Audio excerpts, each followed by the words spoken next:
Assalamualaikum guys. Hari ini jom kita cari tahu kenapa Erentia setir dengan Yonex Arc Saver 11 Pro.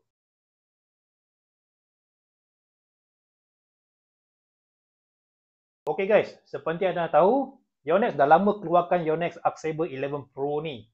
Dan sejak Yonex keluarkan raket ni, dah macam-macam raket lain Yonex keluarkan. Dan kalau anda perasan, ramai juga player-player Yonex dah bertukar-tukar raket. Tapi yang herannya, Erentia dia setir dengan raket ni. Dia tak tukar pun. Walaupun dah bertahun-tahun pakai raket ni. Jadi, hari ini saya nak share 4 sebab berkemungkinan Erentia stay dengan raket Arc Saver 11 Pro. Okey, yang pertama, raket ni ialah raja kepada raket all around. Okey, kalau anda tengok cara Erentia main, dia boleh main di depan court sebagai playmaker atau di belakang court sebagai attacker. Dia main defense pun tak ada masalah, nak main attacking pun tak ada masalah, nak main flat drive pun tak ada masalah, nak buat net pun tak ada masalah. Jadi dia memang pure all-rounder, antara pemain all-rounder terbaik dalam dunia sekarang ni. Jadi raket yang sesuai ialah Arc Saver, raja kepada raket all-rounder. Okay, itu yang pertama. Alright, sekarang yang kedua pula.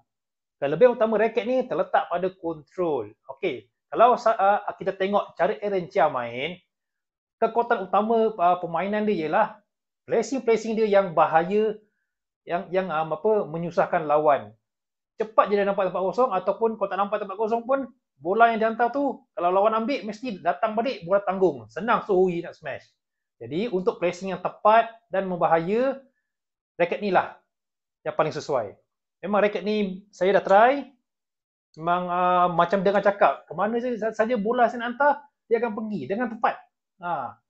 Susah dia nak tersasar tu.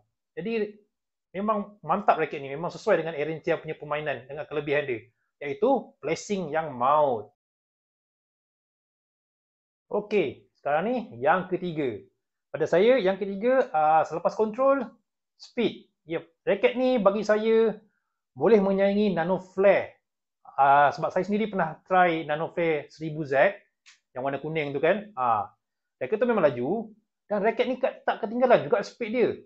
Sebab tu kalau kita perasan, Erentia boleh layan flat drive dekat depan net. Terutamanya lawan-lawan yang pakai raket Nano Flare tu, dia tak ada masalah nak lawan flat drive dengan diorang. Raket ni memang responsif, memang lincah. So sesuai untuk all-rounder yang kena jaga depan kadang-kadang. Speed dia tak ketinggalan. Walaupun kalau kita perasan tengok frame dia agak bulat sikit, tak tajam macam Nano Flare, tapi dia tetap laju. Macam mana Yonex design dia, itu saya tak tahu. Itulah kelebihan teknologi Yonex. Okay? Speed memang ada. Okay guys. So, yang keempat, iaitu power. Alright, kenapa saya letak power last kali? Raket ni ada power. Tapi satu je lah yang saya tak suka dari segi power raket ni. Bila smash tu pergi lambat sikit. Ini disebabkan ada teknologi shuttle hold. Okay? Shuttle akan singgah lama sikit dekat tali ni, baru dia pantulkan balik. Alright, itu teknologi shuttle hold. So, kita dapat tengok, Erentia memang boleh hasilkan smash yang kuat dengan raket ni. Tapi, kalau anda perasan, cara Erentia smash, dia tak akan smash melulu. Dia akan tengok lawan dulu, cari ruang dulu atau cari arah, baru dia akan smash. Dan smash Erentia termasuk yang antara yang kuat juga. Kan? So, raket ni ada power, smash dia pergi berat, tapi bagi saya, smash tu akan pergi lambat sikit. Seperti disebabkan shuttle hold teknologi dia.